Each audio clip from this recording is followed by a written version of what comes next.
Hey, I hope everyone is doing well. I decided to do a video today. It's going to be a little bit different. I'm going to talk about a beer I got, and I'm going to talk about a film. Don't worry, I'm not going to do the whole Friday the 13th franchise. I just put my box set there. I'm going to talk about one of the films. And I also want to talk a little bit about how things are looking brighter for the future in terms of lockdown and COVID and all this shit. And I want to talk about some of the things I'm excited for, particularly pertaining to films and film festivals and things like that. Um, so I'm going to get into it here. This is a beer I got about a week ago. Brasserie de Paris. Never had a beer from them before. I saw it looked good. It's a double pastry stout. It's called Inéluctable Transcendance Décadente. So it's a pretty complicated name. Strong dark beer, 9.5 ABV, so it packs a punch. It's strong. It's not filtered, so you might get the little floaty bits. I love those little floaty bits. Yeah, you can read. There's this big description about how they made it and why it's, the flavor notes and things like that. So 9.5 ABV, double pastry double pastry stout, Oh, let's get it going. This thing is so cold. It was in the fridge for about a week. I've been waiting. Gotta get that little water drop out of there to do this video. Didn't really have time. I've been really sleepy lately. But now I'm on vacation, so I'm gonna recharge my batteries, which I think a lot of people need to do from time to time. Sometimes you're not feeling well or you're tired and you're just stressed out and everything's like getting to be too much. Recharge those batteries and, get back at her when you're ready to go. So, look at that. Fits perfect. So dark. That's a dark beer. Wow, okay. Let's see what it smells like. Nothing too fancy. Smells like beer, like alcohol. You get a strong alcohol note though because of that 9.5 ABV. Now it's started to smell more like a stout, like a strong dry stout. Okay.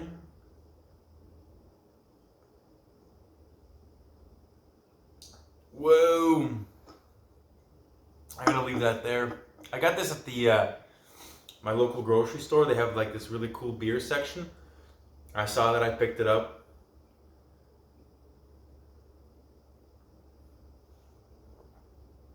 That's amazing. Whew. Okay, yeah. It is strong though. So that's usually a strong beer like that. I don't get that that punch. This one, that alcohol is very prevalent. You can really feel it. But, oh, yeah. That's not a, ooh, that's gross. That's just a, it's kind of like, it's weird because you get like this really smooth, sweet, chocolatey, caramel, almost smoky flavor. And as you're enjoying it, you're like, wow, it's like drinking a dessert almost. It's very, for a dark beer, 9.5, it's light on the tongue. It is kind of heavy when it's going down. It's like thicker. But it's very flavorful and sweet. And then you get this really contradicting, opposing alcohol punch. So it's not that it's overpowering and that it's like too strong.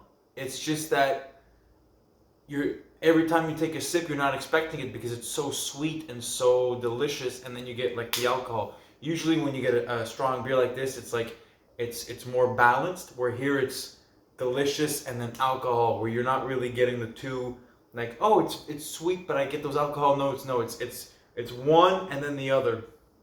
So that's not a bad thing.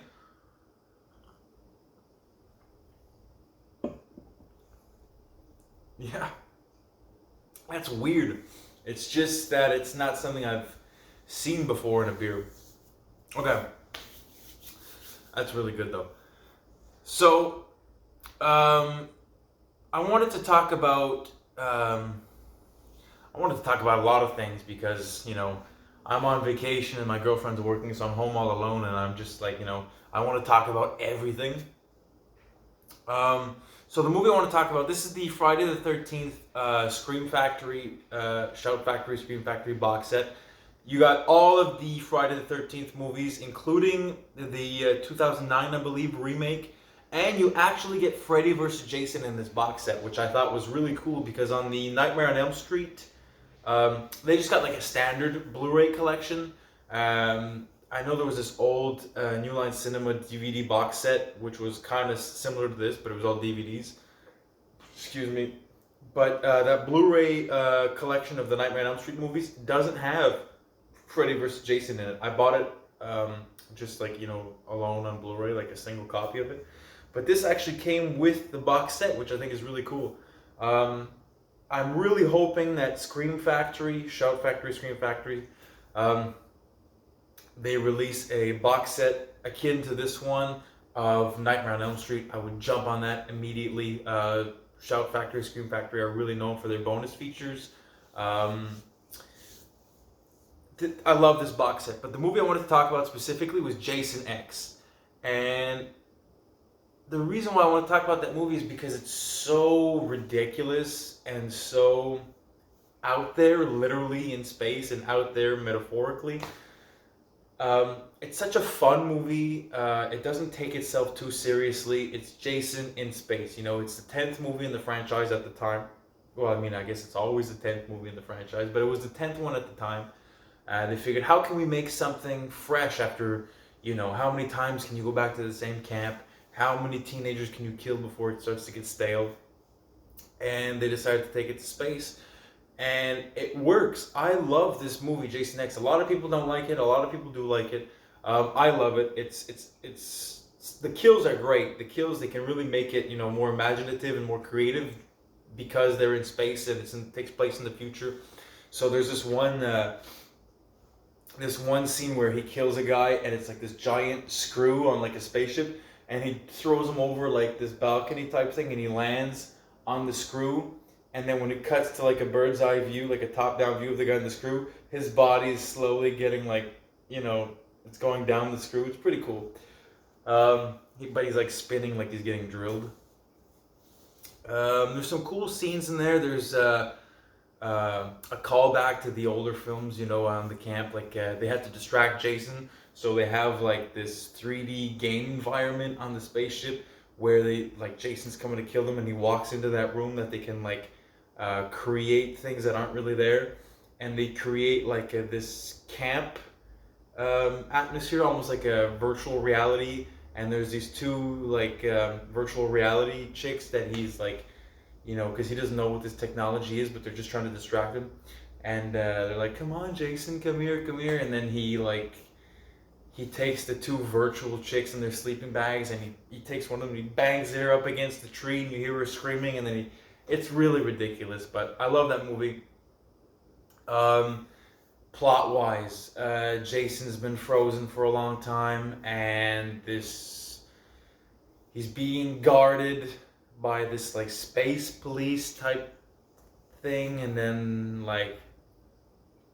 well, it's weird because it starts off that he's just being guarded and he's awake and conscious, and then he breaks free as he does all the time, and then he goes after killing the crew, and then he accidentally finds himself trapped in this cryo freezing chamber, and then he freezes there along with a passenger that he was trying to kill, and then he stabs his machete through the cryo tube, letting some of that freezy, frozen air get out, and then they get locked in the room, so they both freeze together in that room.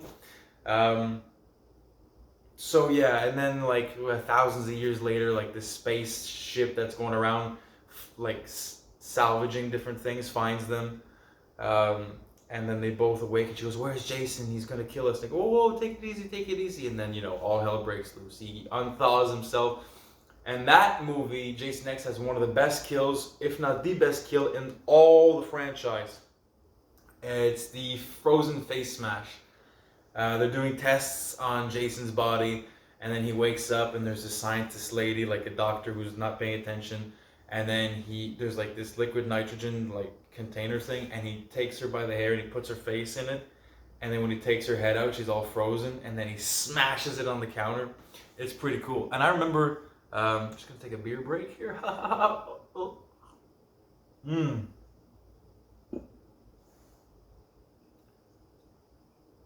Okay.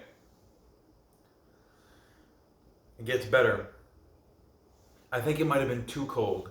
Um, Sometimes when a beer that's strong in alcohol, if you drink it too cold, because some beers are recommended to drink almost room temperature. I think that's what happened. No, it says to keep chilled. So okay, it seems like the warmer the beer is getting, the more the flavors are balancing out. So yeah, I remember as a kid, I think Jason X came out in 2001 or two, between 2001 and 2003, I gotta say. And I was maybe 10, 11 years old, and I remember seeing trailers for it. I'm like, I gotta watch it, because I remember being a fan of horror even back then, but I was like more scared. But something about putting horror movies or horror creatures in space makes it more action and more cool. And I remember it being big for the time, like there was commercials for it. You know, I kept seeing posters for Jason X everywhere. I never went to see it in theaters, but I did rent it on VHS at the time. Well, my dad did, and I watched it, and I fell in love with the movie. It was creepy, it was scary. Looking back at it now, if I were to watch it now, it's just hilarious.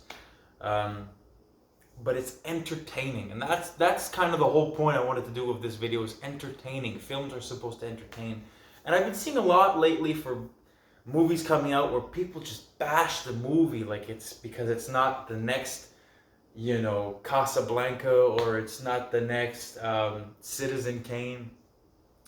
If every movie was like perfection, it would get boring.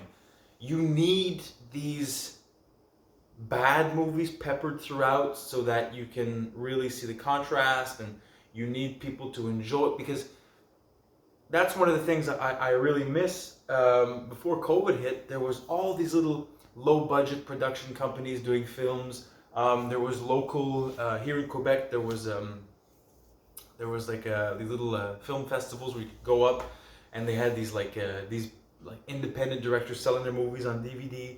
They'd sign it for you, $5-10 a DVD. Thanks, spread the word. I'm working hard. And that's something I really miss, is like going to these conventions and these like film festivals, and just interacting with fans of all kinds of films. People who can appreciate, a Martin Scorsese film, and also one of the Marvel Avengers movies, but also appreciate, low budget horror, or low budget genre films, or people making things independently. So I have some movies that were made for like $300-400, and it's a guy with his friends. Fuck off. And it's just fun. It's entertaining. I don't always want to watch a movie and go, wow, that was mind-blowing special effects. No, I want to see something where a lot of heart went into it. If I see a movie and the special effects are cheesy, but it looks kind of cool, and I can see what they were trying to accomplish, I really enjoy that. The first Friday the 13th movie was that. It was a low-budget horror movie. Let's get it out there, and then people loved it, and then they made like, 13 of them, 14 of them? Okay, fuck off. So that's I wanted to talk specifically about Jason X, and which I would highly recommend if you're a fan of slasher films, and if you're not one of those people who, if the film isn't this big, grandiose, special effects driven piece, then that movie's for you. There's some good kills, some really good kills. It's different. It's actually, for the time it came out and for what it is, it's a really good film, in my opinion. So just, I wanted to know about like what you guys are most excited for with the ending of, the curfew in my area. There's a curfew, it's gone now. The ending of the lockdown, and just life coming back to normal. It's going to take a while still, I know that. There's a lot of things still left to do. There's a lot of work to be done, but I'm just interested in what you guys are most excited for. I'm really excited for, besides just, the obvious normalcy of life again, I'm really excited for film festivals, low budget film, uh, communities where, they have these things for like sports cars as well, like events where you can go up and there's all these tables set up and, oh, this guy's selling this car, this guy. Well, they have the same thing for films. Like this director will come and promote his film. Here, I'll sign it for you. I have some here, some examples. A lot of these my cousin had bought for me because I wasn't able to attend some of these festivals when they were open a few years ago, and he would go like, oh wow, this movie's really not for me. It looks like shit. But my cousin's really interested in these films, and he would talk to the director, get information, and be like, yeah, sure, I'll sign it for your cousin. What's his name? Da da da. Sign it. And they're really, interactive with the fans, and they want to really promote their stuff because it's passion projects. It's not like I'm making this to make a ton of money back. It's not a big studio movie like the Avengers where the director has to follow these specific guidelines because these movies are meant to bring in money. Of course, they're entertaining. People love them. A lot of special effects. It's for the fans, but big budget movies like this, the main driving force behind them is to bring in money. How much money can we bring in? And a lot of these movies that I have here aren't about that. They're about people like me who are fans of horror films, who want to create something and have fun doing it. And if they can make a couple bucks back, sure, but they just want to, make something enjoyable or something that people will like.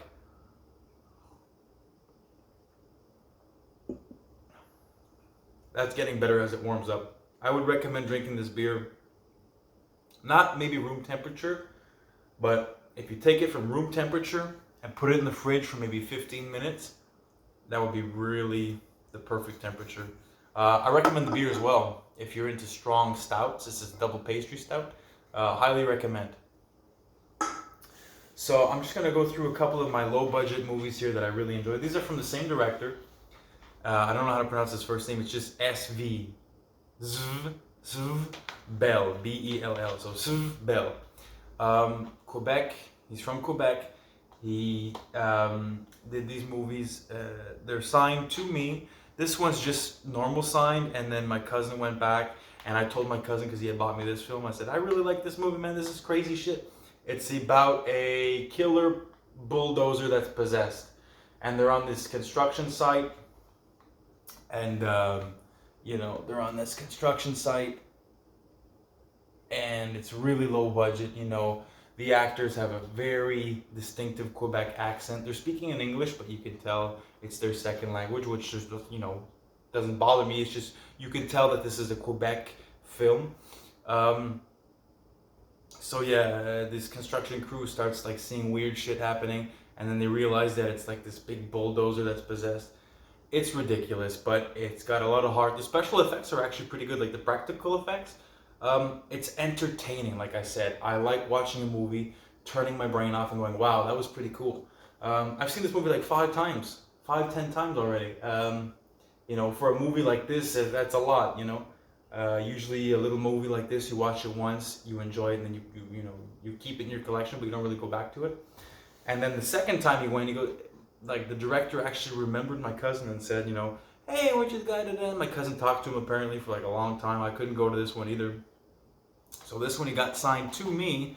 It's to my name. This one's called Rise of the Ghost. The other one was called Crawler. It's these kids who go into like this girls' school, which has been known for having like a haunted bottom, like basement, like a bottom floor. Again, I prefer Crawler over this one, Rise of the Ghost, but the practical effects are really good in this one as well. Very cheap. This is like 25 minutes or 20-minute runtime. This is really, low budget. All you need was a camera. I could have made this film, but you can tell that the people who made it were really passionate. It's only 20 minutes long, so it's called Fresh Meat, a film by Danny Dagenet.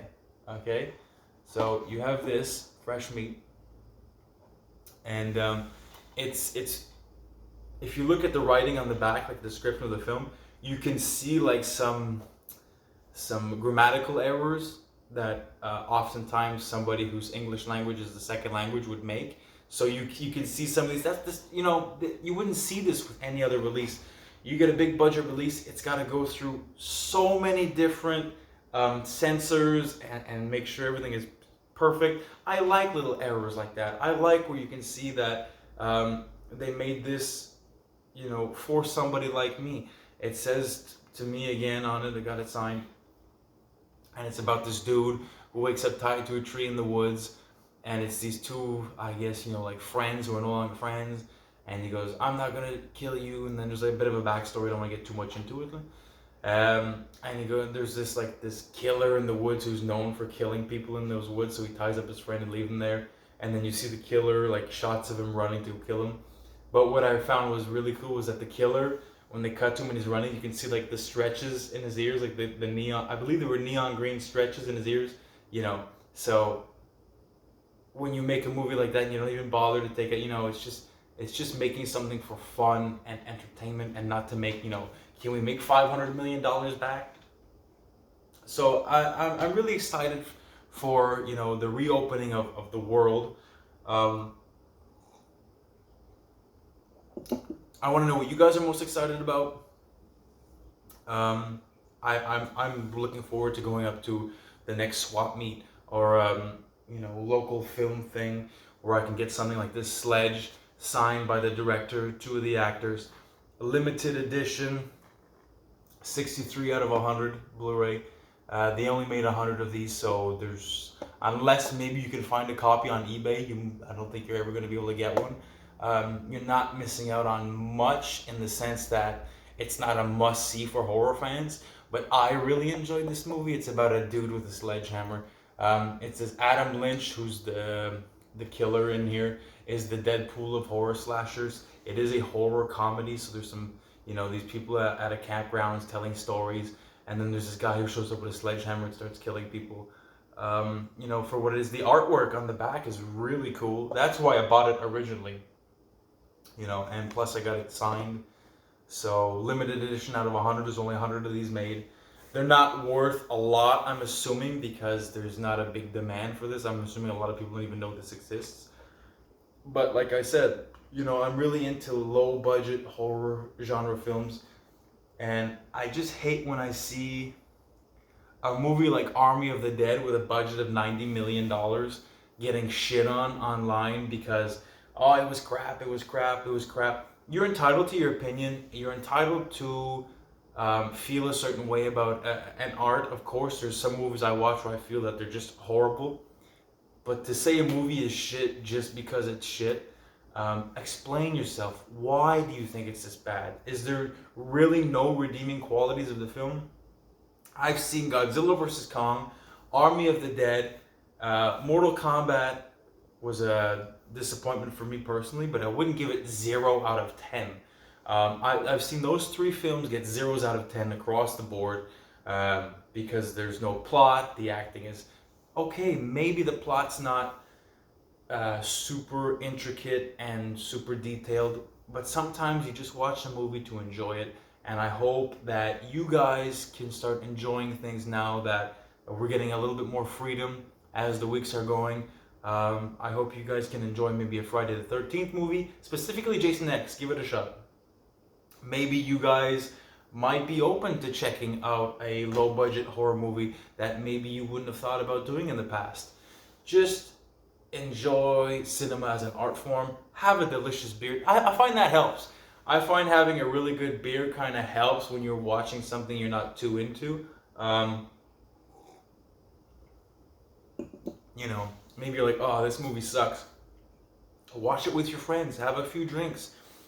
I find that if you watch a movie alone, it depends. I don't mean like talk through a movie and you go to the theaters with your friends and you're talking, this was sucky or this was shit or this was awesome. But I find a low budget movie like that put it on with your friends, chill out, watch it, have a few drinks, and you'll start to enjoy it more. You'll laugh about it. You'll be like, oh, that was a cool, like maybe someone's head gets crushed with a sledgehammer, and you're like, oh, that was a pretty cool effect. Every movie has memorable moments, and every movie is somebody's favorite movie. So try and find the good in things, and that you can take that lesson for anything in life. Try to find the good in things. Stop bashing things just for bashing them, and try and find a little bit of positivity, especially now that the whole world as a whole is getting a little bit more, lively, as this coronavirus or COVID or whatever you want to call it is starting to take the back seat. There's a lot of work to do, but I'm hoping we can all get through it together. Thank you for watching. Enjoy a good movie, enjoy a good beer, enjoy your life. That's all I have to say. So thank you for watching.